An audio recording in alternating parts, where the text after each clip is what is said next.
He is a world-famous neurosurgeon from the United Kingdom and was awarded the Order of the British Empire. Since 1992, he has been visiting Ukraine to improve our medical system and save people. And he is also one of my favorite writers and moral authorities. His name is Henry Marsh. Hello everyone, my name is Yevheniia Naumenko. I'm a journalist and host of a Ukrainian radio station based in Lviv, Lvivska Khvyliia. Today, finally, I'm pleased to show you our interview with Mr. Henry. We met in Lviv in May 2024. He took part in the Lviv Media Forum and kindly responded to our invitation for the interview. If this is the first time you hear his name, please do not rush to switch. Trust me, his storytelling style and outlook on life definitely will impress you. There are several documentaries made about Henry Marsh. He has already published 3 books, where he shares his professional and personal experiences sincerely, with a great deal of self-irony and humor. I hope our conversation with him will inspire you to read these books and change your perception of the doctor's work, as mine changed 9 years ago. We will talk about the Ukrainian medical system now and in the 1990s, the need for legal protection of patients in Ukraine, the balance between empathy and attachment that a doctor must maintain, palliative medicine and assisted dying, and how Mr. Henry's life changed after he became a patient himself. So now, enjoy listening. Mr. Marsh, let's start our conversation from the point of 1992. It's the year when you came to Ukraine, and what was your impression of Ukraine after just 1 year of independence? But the country had, we say in English, ground to a halt. Everything had stopped. It was a country in sort of stasis, in limbo. It was amazing, but anything worked, because with the collapse of the Soviet economy, there was a very, very difficult time. So it was a very strange experience. And also the hospitals I saw were out of a nightmare. They were just terrible. And yet they were also largely empty. Patients were not receiving any treatment, and what treatment I saw was terrible. So it was a strange experience. But because before I had trained as a doctor, I had studied Soviet communism and politics at Oxford University, I knew quite a lot. I came. So you were prepared. I was mentally prepared, though I was still shocked as a doctor by what I saw. What motivated you to come one another time year by year here? I wanted to help. Even in the bad days of 1992, I could see that Ukraine potentially was a young country trying to escape the prison straitjacket of the Soviet past. I met some very dynamic young people who wanted to see things change. I met some senior professors who maybe didn't want things to change, or rather they wanted me to bring their son to London and train them. In London for holidays, yeah. Well, sort of, yes. And at the same time, it was difficult for them. They must have known I was shocked by what I saw, but they felt they had to say that everything was okay. It's an outage. The old Soviet lie that everything, we will bury the West, as Khrushchev said, and the sort of difficult relationship with the West, but as the years passed, I could see Ukraine was quite. I also was working in Moscow in the 1990s, and I found on the whole the Ukrainians much easier to work with, because they did not have the imperialistic inferiority complex that the Russians had. The Russians say the West, like now with Putin, the West is rotten and decadent, but they send all their children to schools in England and put all their money in banks in London. So you feel this even in 1990? Even then I could feel that tension, but that in Ukraine I felt people were a little bit more honest. And I met a very driven, fanatical, dynamic young neurosurgeon, Khvyliia, and I write about in my first book. And the head of neurosurgery in Ukraine, academician Ramadanov, wrote to me and asked me to bring Khvyliia to London and show him modern neurosurgery. So Ramadanov was honest. He wrote to me saying, "Everything is terrible here. Can you help?" So I tried to help. I worked for many years with Khvyliia, and he became very famous and successful, but I'm afraid as he became more and more famous and successful, he became more and more difficult to work with. I thought I'd been helping him rebel against the tyrannical Soviet-style professors, but I'm afraid he became a bit of a tyrannical Soviet-style professor himself, which is very sad. So since then, I've been working with I've stopped working with him, and I've been working with younger neurosurgeons, helping them. But really, my interest, particularly in recent years, has not been just in trying to help people operate anyway. There are some very, very good neurosurgeons here now in Ukraine. But I'm concerned more trying to influence a little bit to improve medical education and medical ethics, which are not that good in Ukraine. And I don't like being critical. I don't come here to criticize, but because we're thankful for your honesty. But because I've been coming here for so many years and nobody can doubt my devotion to Ukraine, and this is now, I think, my 6th visit since the major invasion started. So I think I'm allowed to be critical, and of course there is no progress without criticism. If we hide our eyes to problems, we will never make the problems better. So I'm very interested and happy I can now lecture to medical students and young doctors and try to give them a wider view of modern medicine than the one they get at the moment in Ukraine. But it's difficult. I mean, it's very difficult in Ukraine. Trying to change things is not easy. I'm a great admirer of Ulyana Suprun, whom I know, and she tried to change things. She managed to change some things, but it was uphill, terribly difficult, and I think many of her reforms have gone backwards since she had to go. Could you please point out a few main problems in Ukrainian medicine? Well, one has to remember that Ukraine is not a rich country. Mm-hmm.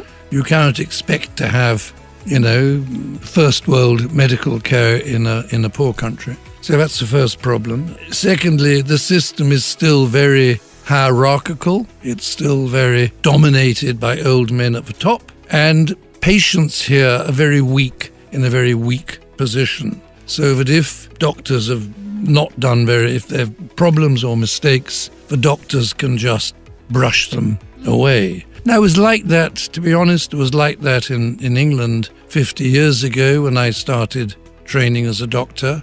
But now, certainly in America as well, there are many ways in which patients can, in a sense, fight back. Again, there are many. Every hospital will have a department dealing with complaints, and patients and their families are encouraged to complain. I hated it if my patients complained about me, but sometimes they did.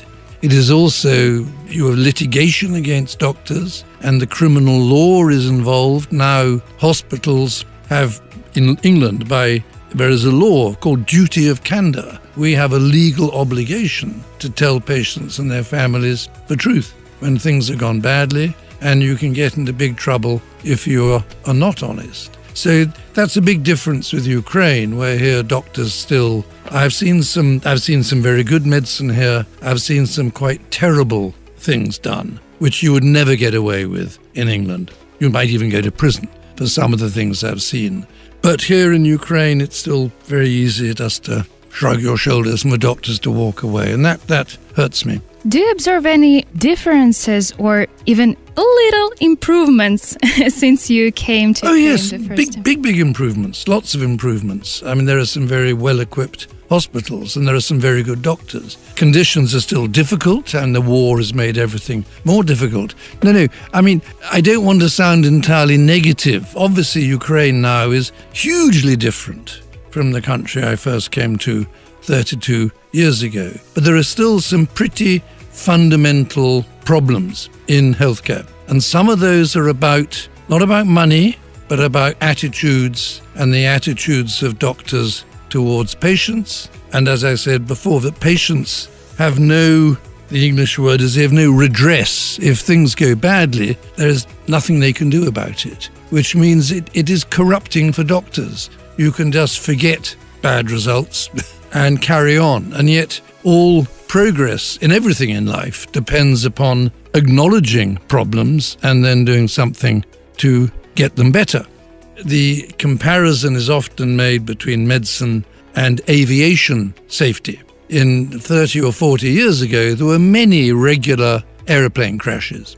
And then culture of no-blame reporting was introduced. Now, obviously, when an aeroplane crashes, the pilot is killed, the crew are killed. It is in your interests to make everything better. But it also depends upon the engineers who service the aeroplane. They are not killed if the plane crashes. They may feel unhappy about it if it does. But now in the aviation industry, if you make a mistake, or if you see somebody else make a mistake, you report it. But nobody is blamed. It is accepted we all make mistakes. What I learnt from reading about aviation safety, is that highly skilled pilots, good men, good women, many women pilots nowadays, very motivated and skilled, still make terrible mistakes because they're human beings, and all human beings make mistakes. Doctors are not gods. When we are patients, we want to think our doctors are supernatural beings who never make mistakes because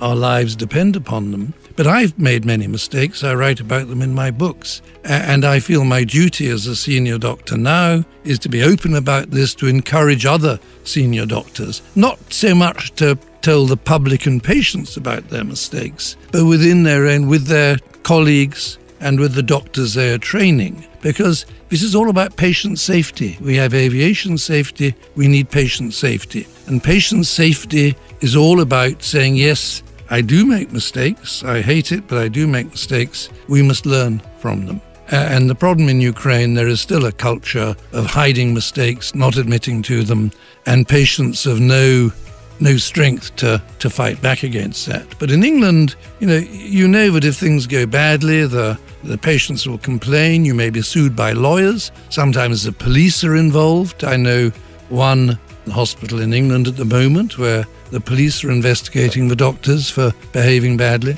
It's difficult, it's stressful, but it does encourage you to try to make as few mistakes as possible and to recognize a mistake when you see one and learn from it. That is what patient safety is all about. What improvements we need now, especially today, living in war times? I am not a military surgeon. I'm told that the combat medics at the front and the doctors at the front line are learning very quickly, and they're becoming much better at dealing with the injuries and evacuating patients. This is learning, we say in English, by bitter experience. And obviously the other great need is rehabilitation, both physical and psychological. There will be a whole generation of young men and women and also civilians who have suffered terrible trauma. This morning I visited Superhumans in Yevheniia. Fantastic, wonderful. I mean, terrible, but there are so many men there without arms or legs. Tragic.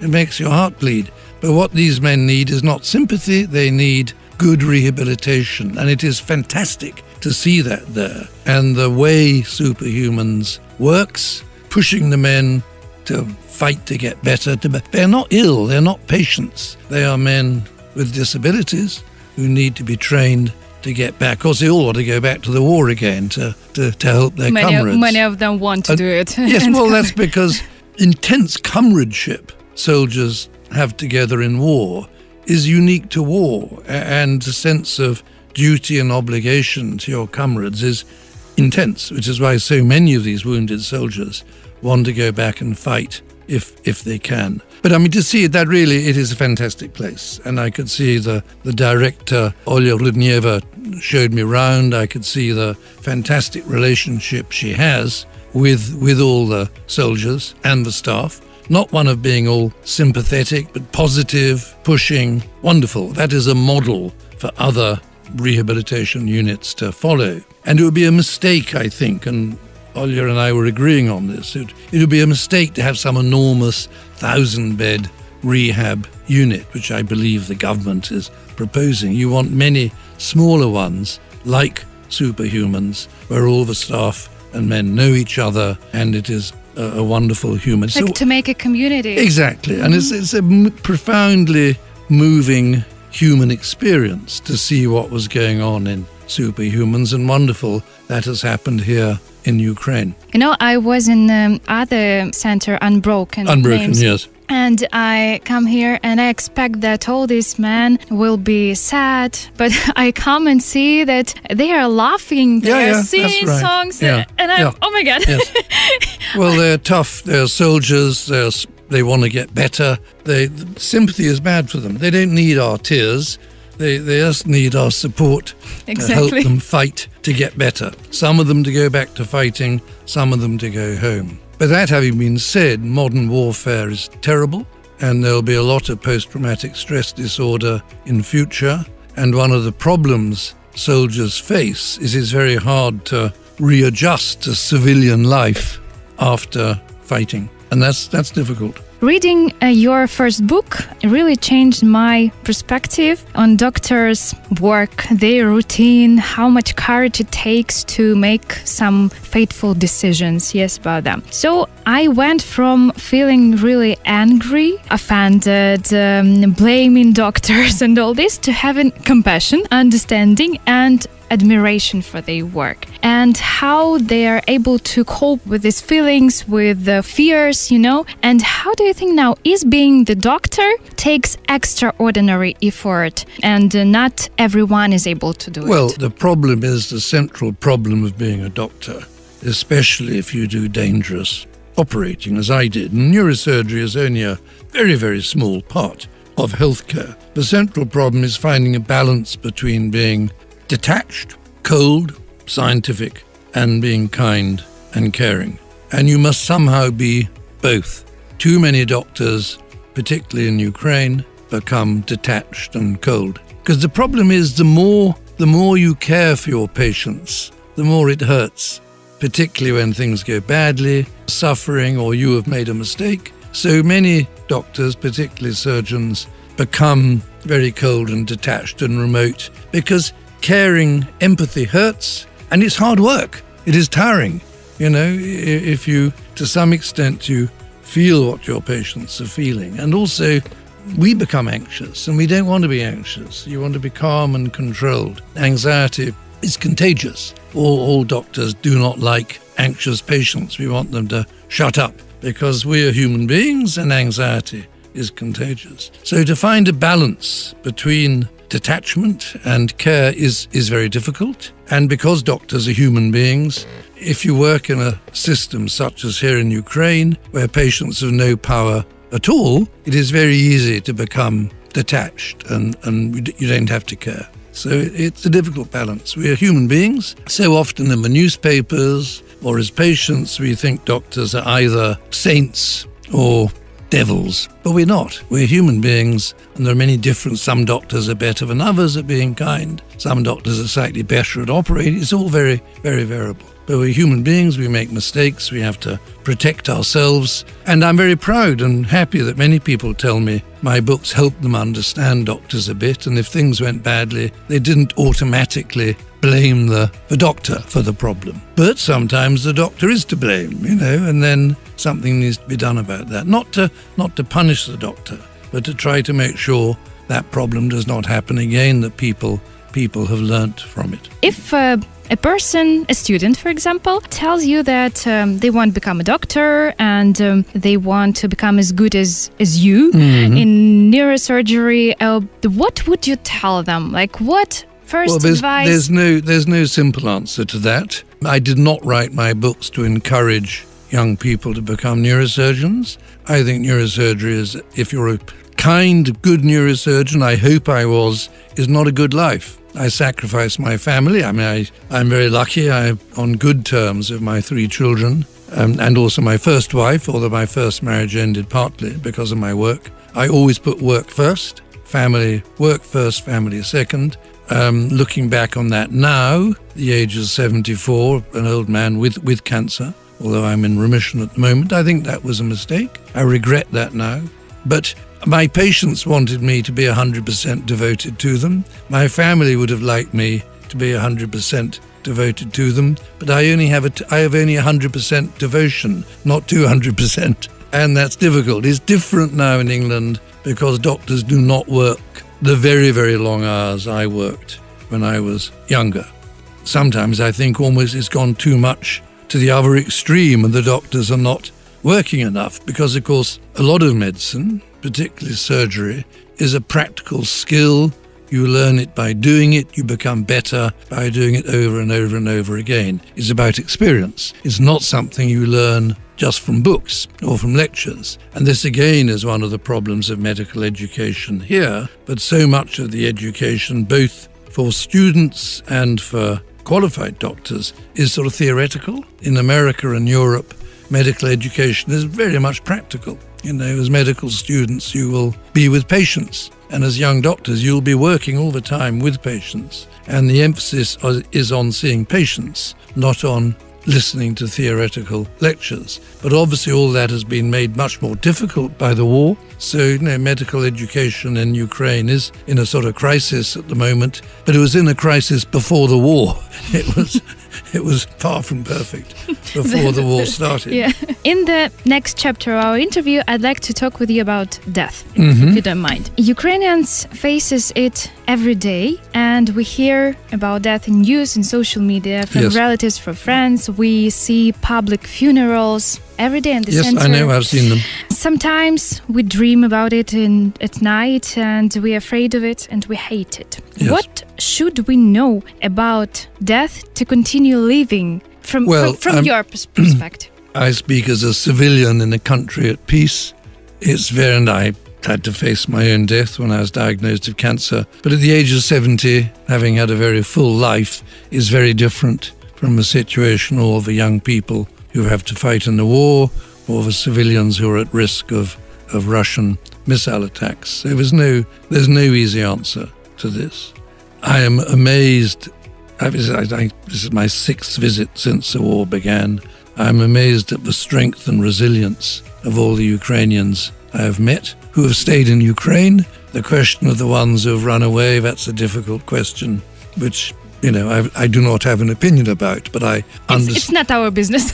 But I understand is a difficult problem, and it'll be difficult one day to reintegrate the people who ran away with the people who stayed. But that's with the military, like third exactly group. But that's in the future. I mean, all you can do at the moment really is just go from day to day, particularly now because the war at the moment has taken a turn for the worse.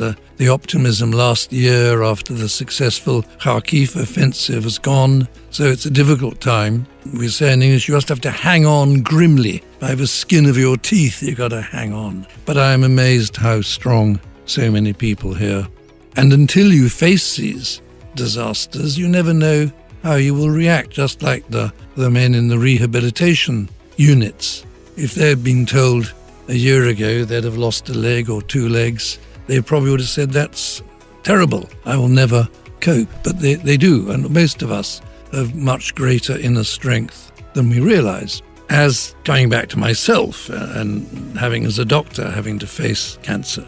But I'm a doctor, I know nobody lives forever. Old age is full of difficulties and sorrows. I've never particularly wanted to live into a very old age because for most people old age is not very good. Our bodies become an increasing nuisance. But again, until you're diagnosed with a serious illness, until your country faces death and disaster, we go on living without really thinking very much about what matters and who matters. And I do not want to make a serious comparison between my small and unimportant problem of my own life and cancer. But it has made me understand what matters most, which is my family, my friends, my work above all with Ukraine. And it's the same problem in a way you all face here. Your future is uncertain. It makes living in the present a bit more intense, and you understand what is important. And rather than hide your eyes from it, you need to look to understand that and become stronger as a result, even though it's very sad. Many of my patients would say sometimes, I would not wish my brain tumor, my paralysis on anybody, but actually in some ways I've learnt a lot from it, and I've understood what matters in life. And what matters in life is not having a big car or a big house or lots of money. That's all crap, What matters is your family, your friends, your society, things like that. Of course, when people go abroad, like in the February of 2022, like they grab, I don't know, passport, few clothes, maybe their cat or dog, and go. Of course, you talk a lot about palliative medicine. Yes. And the importance of hospice care. And could you please give like short statement for our listeners? The word palliative care in Ukraine is rather different from how we use the word in English. Here it really just means care of frail, fragile people who may or may not be dying. In English, palliative care means quite specifically people who are dying, usually from cancer, but sometimes from diseases like motor neuron disease or multiple sclerosis. So it is care of people who definitely only have a short time left to live, maybe a few weeks, maybe a few months. Until 40 or 50 years ago, most patients died in England, died very badly in hospital, in horrible hospital surroundings. And then it started in England what is called the hospice movement, that really we need to make a special effort to improve the quality of life of people who have a short time left to live. And this has now spread to many other countries from England. English palliative care has a very high reputation. It's not just about giving pain-killing drugs. It's about helping people psychologically to cope with the knowledge they don't have much time left. It's about treating the families, because death is about two things. Death is about the person dying, but equally importantly, it is about the people who will be left behind. And if they are left with bad memories of a bad, painful, miserable death, it is not good. Whereas, as I describe in my first book, my mother died at the age of 82. It's a good age. Nobody lives forever. But she died from breast cancer, but she died quite quickly at home in her own bed. She was lucky.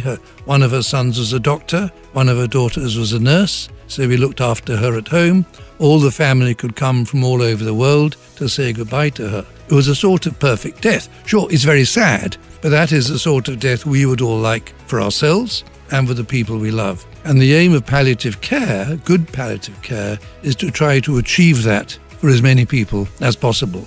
And it's about heart as well as body, I'm not a palliative care doctor, but my very good friend Rachel Clark, who is a very famous palliative care doctor in England, and she has been to Ukraine with me. We have started a charity. We've raised about $120,000 so far. We want to raise more, not just to buy pain-killing drugs and things like that to help our colleagues here, but training sessions, education for all doctors to look at dying not as failure, but dying as a challenge. Not that people should go on living, but that people should die as well as possible, and to look after the families as well.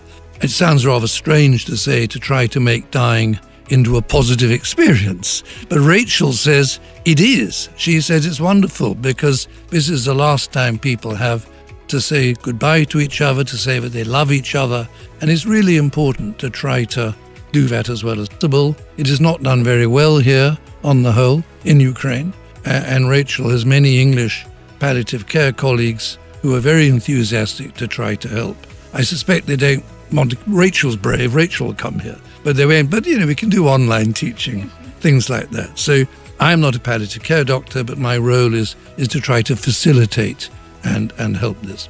It's very interesting about your help for me, and I hope for our listeners to change this philosophy thing about death. So we're all frightened of death. We run away from it and tend to hide our eyes. But it's important to look a little bit more straight at it and say, this person is dying. What do they need? What do they want? And maybe you know this story like a few months ago about mother. She had cancer also, and she had a little son, and she wrote a song for him, and this song was viral in social media, and get for this son many money for his living, and she passed away, but this memory it's left for this little boy, and also she could die feeling she'd helped. She did everything. Her last few weeks of life had been useful and good. Also, you are a supporter of euthanasia, and you actively, I heard in one interview, convince politicians in Great Britain to make it legal. Yeah? Well, I think it will come soon. There are many countries in the world now where, well, we call it assisted dying. Euthanasia conjures up images of the Nazis killing off mental patients and terrible stuff like that. The idea of assisted dying is what we call in English patient autonomy. That is, the patient's choice. If they're dying or suffering terribly, we should have the right to say, actually, I want to get it over. I want to die with dignity now. And you have to have safeguards, obviously. You must make sure independent doctors talk to the patient, that this is a true request, that they're not being bullied or encouraged to do this by greedy relatives or unsympathetic doctors and nurses. And there are many, many countries now which have assisted dying by law, and there really is no evidence. Can you name, for example, a few? Well, yeah. Holland, Belgium, Switzerland, Spain, France coming, Canada, many states in America, Japan, many countries. So there is plenty of evidence that this is not leading to lots of people being hurried to a premature death. And the fact of the matter is, even with very good palliative care, dying can be, for a small number of people, dying can be a very unpleasant experience. So this is the principle. We are campaigning for it in England. We will get it because it's in many other countries and it seems to work. And it does not damage palliative care. If anything, it seems to encourage better palliative care. But many of the palliative care doctors in England, but not Rachel, are strongly opposed to it. And this is because many of them have religious faith and this is against their religious beliefs. But I would say, well, that is medical paternalism. The doctor is saying, I know better than you what is good for you. But one of the fundamental principles of modern medicine is the patient knows best what is good for them. The doctor doesn't. The doctor should do what the patient asks. As doctors, we should be of service to people, not to be dictators. I remember my uncle dying from cancer, and he said one time, please, let me go. Exactly. I can't. Exactly. And for me, it's like full of tears, of course, and I say, we can help him somehow, please do something. And of course, they say that, no, we should wait. It's like a big scream for this man who struggles. He knew he was dying, he was suffering, he was in pain. Why? Yeah. Why? Why not? Yeah. In your third book, you wrote that you faced not somebody's death, but can I say like a shadow of your? Yes. Yes. For a period of 2 to 3 weeks, I did not know if I had very serious cancer and only had a few months left to live, or whether I probably had years left to live. I probably have years left to live, but at the age of 74, most of us only have a few years left to live. Anyway. How do you feel now? At the moment, I'm fine. I always get a bit anxious when my next cancer test comes up, but now I'm good at forgetting it most of the time. And anyway, the best way, I would tell my patients if they had a serious problem, you cannot not think about something. Don't think about an elephant. You immediately think about an elephant. Here is our elephant. The answer is you can think about something else. And the English word for this is distraction. So keep busy, have many things to do. And I'm very lucky, I'm very busy. 4 wonderful grandchildren whom I adore. I'm a better grandfather than I was a father. And I have my work in Ukraine. I also lecture in many other countries, although Ukraine is my number one commitment. I still teach in my own hospital in London. I have a nice little garden. I keep bees in London. London honey is very good because there are many, many gardens and flowers. So everybody tells me, Henry, your honey is the best honey I ever tested. Maybe they're just being polite, but anyway. Cool. So I'm busy. I have a woodworking workshop. I make furniture. I read a lot. So I'm a very lucky man, and most of the time I forget death and cancer. Happy for you.